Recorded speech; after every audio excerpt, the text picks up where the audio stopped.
En el video anterior vimos que hay muchos elementos que antes de ser utilizados deben ser configurados. En el caso de las paredes, pisos, cielos rasos, esta configuración previa viene siendo el ensamblaje de los mismos. Vamos entonces a ver cómo funciona la configuración que se debe dar para poder ensamblar una pared.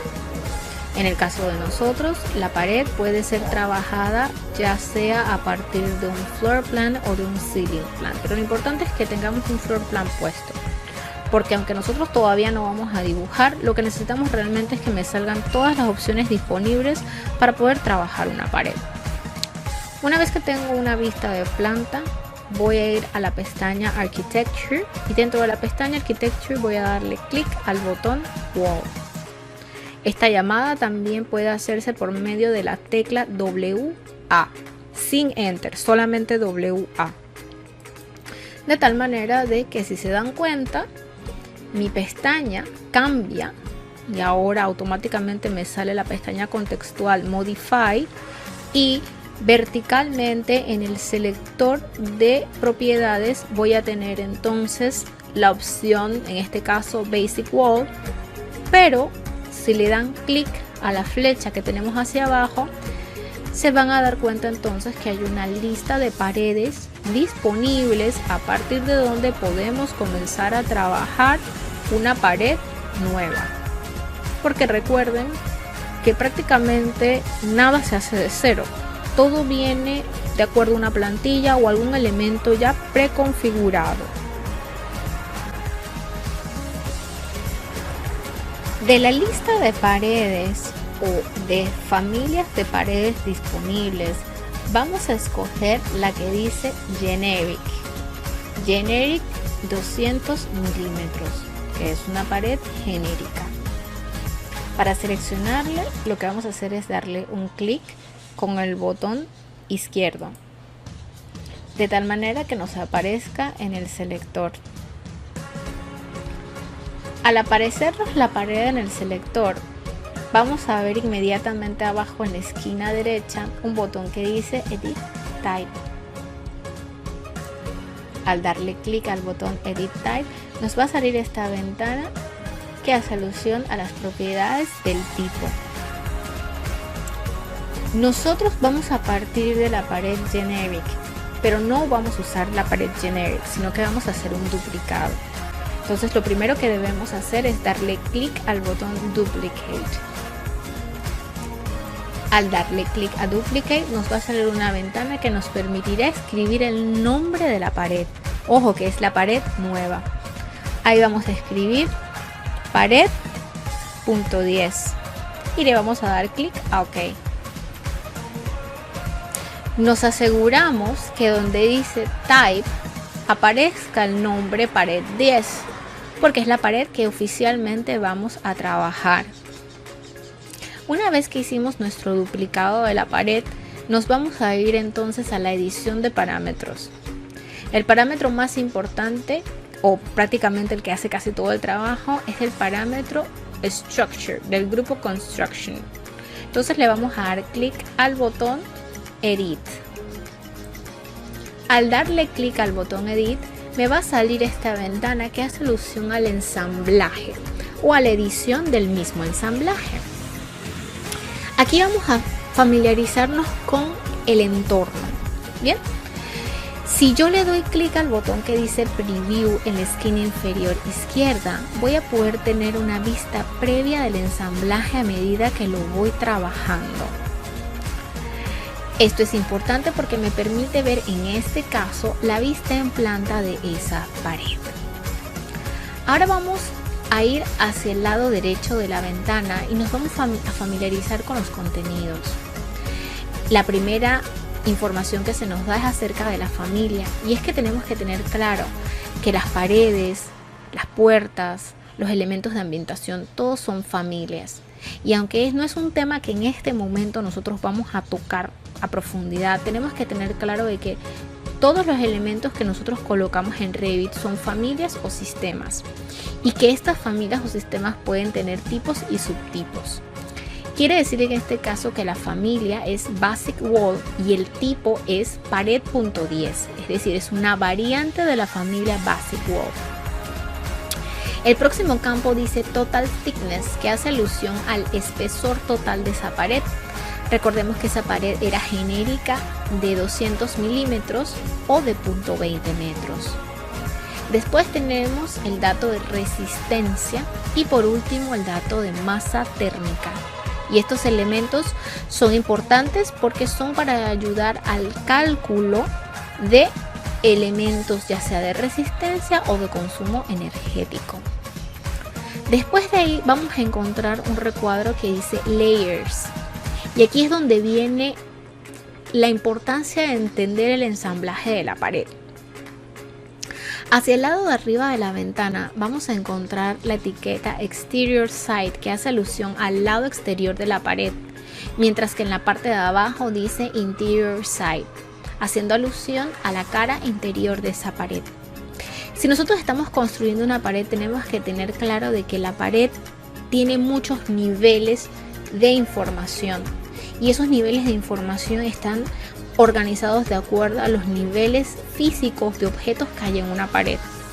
Recordemos que una pared tiene un elemento estructural en el medio que es un bloque y que después de ese bloque él va a tener un repello, posiblemente va a tener un mortero para fijar un acabado y luego tiene un acabado, o puede que tenga directamente un acabado, ya sea un sellador o ya sea un sellador y pintura. Independientemente como sea la cantidad de elementos que tenga esa pared, asimismo en esta lista me deben aparecer todos esos elementos porque forman parte del ensamblaje de la pared. Ahora, tenemos que tener claro de que el núcleo o el centro de la pared siempre tendrá la misma configuración. Y es que en el centro de la pared siempre habrá un núcleo y este núcleo tendrá, tanto arriba como abajo, tendrá una protección para el núcleo. La protección para el núcleo en este caso es el Core Boundary y el material es Layers Above Wrap. Es decir, esto es como quien dice, una separación que hay del núcleo con cualquier otra capa que tengamos arriba. Cuando nosotros configuramos capas, las capas van a tener una función, un material, un espesor. Se indica si esta pared arropa o forra o si la pared es un material estructural o no.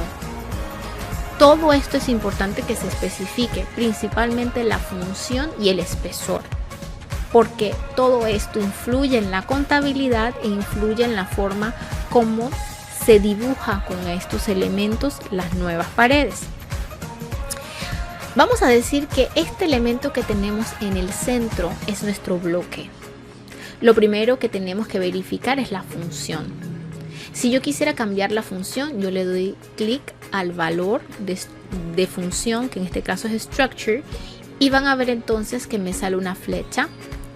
Yo puedo escoger las diferentes funciones que pueden tener el material. Puede ser una estructura, un sustrato, una capa de aire, un acabado tipo 1, un acabado tipo 2 o una capa tipo membrana. En este caso, mi núcleo es un bloque, por tanto es una estructura, se mantiene como estructura. Vamos a ver entonces el material.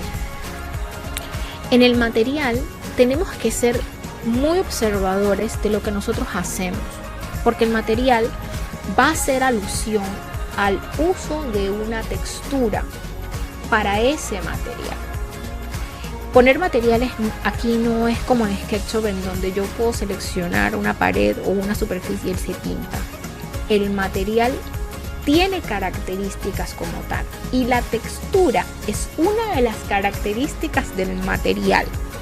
Quiere decir que tanto la forma como la pared se ve en planta, en elevación, cortada, forma parte de las características visuales del material y no es un color o no es una textura, no, es un material como tal.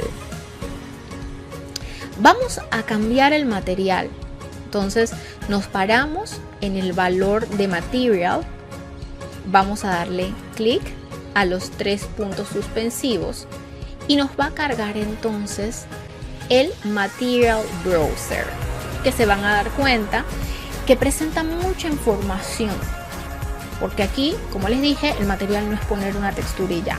El material, la textura es una de las características del material. En este caso vamos a buscar un bloque y lo que hacemos es que en la lista de materiales vamos a buscar el material que nos corresponda o el material más apropiado para esa tarea en particular. En este caso yo voy a utilizar Concrete Masonry Units, que es el material más cercano a lo que necesito trabajar, y le voy a dar un clic. Este material va a mantener todas sus características, por ende no tengo que duplicarlo. Pero si este material que yo quisiera utilizar yo le voy a modificar algo, lo recomendable es hacer un duplicado del material, porque si no todos los materiales que se llamen exactamente igual se van a comportar igual.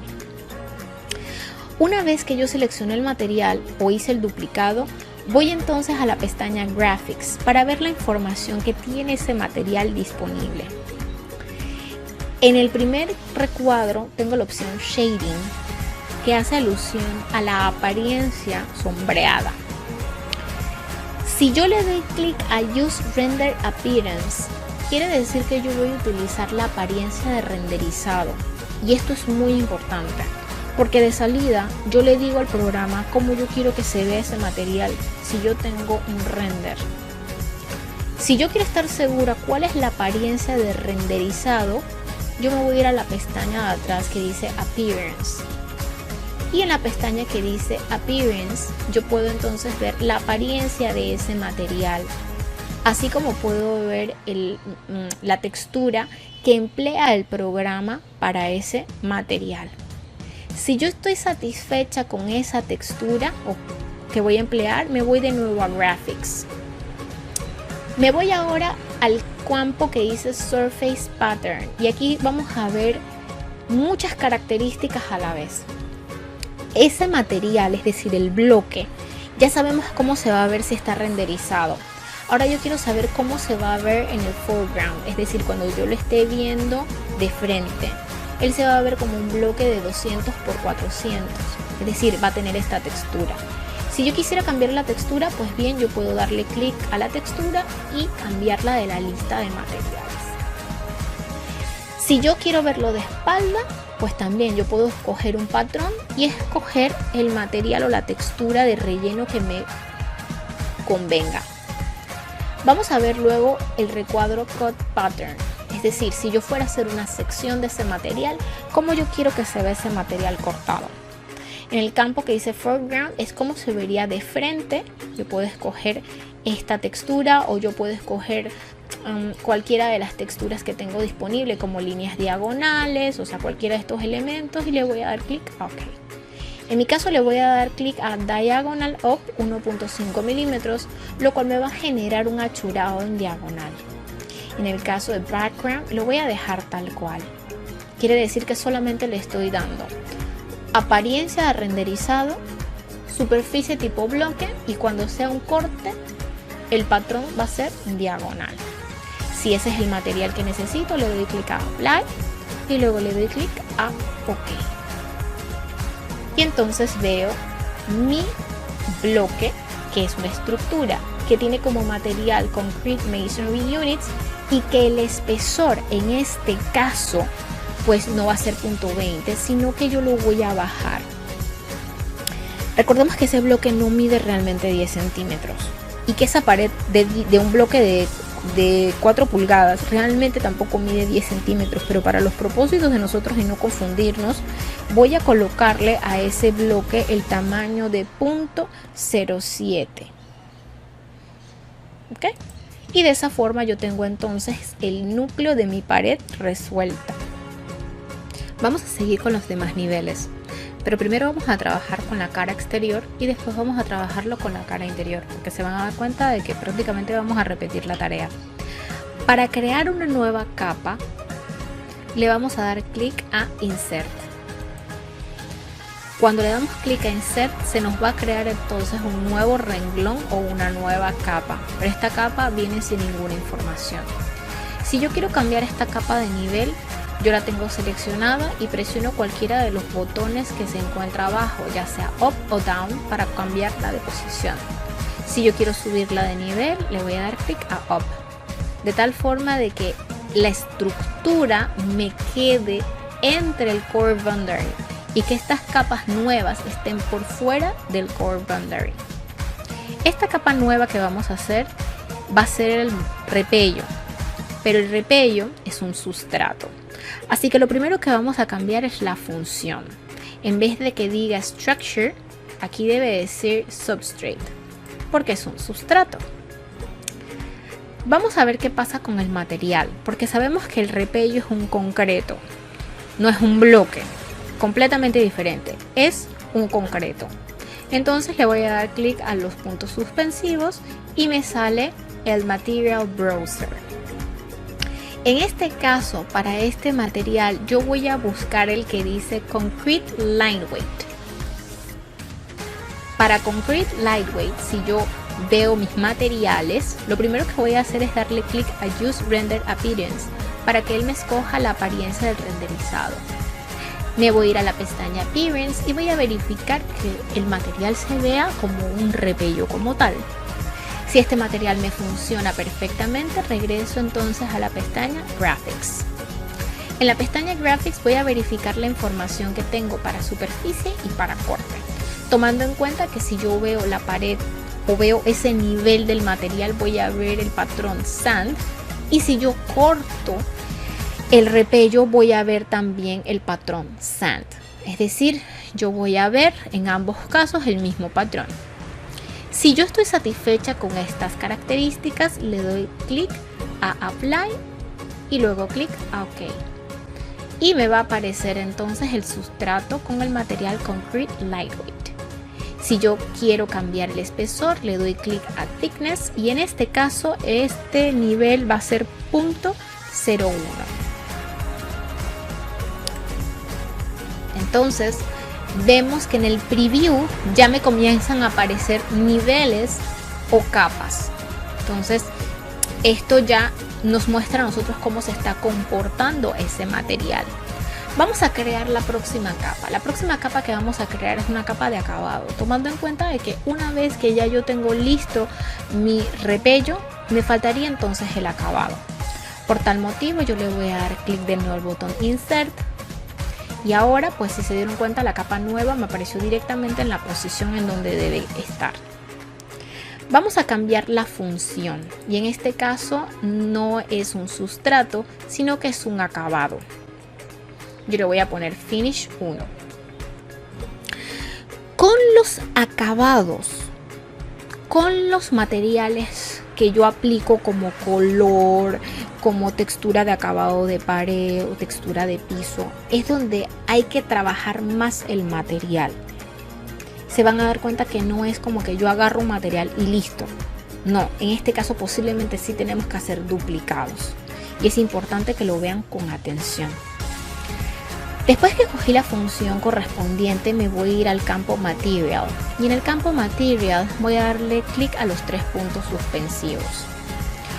Aquí, de la lista de materiales, yo voy a buscar pintura. Pero miren lo que sucede, pintura como tal no es un material por defecto, es decir, no encuentro un material por defecto que se llame pintura o que responda a un color de pintura como el que yo quiero. Quiere decir que yo tengo que agarrar un material y convertirlo en el material final que voy a emplear. Pero ojo, esa selección del material tampoco puede ser a lo loco, porque dependiendo del material que yo escoja, así van a ser las características gráficas que ese material va a compartir.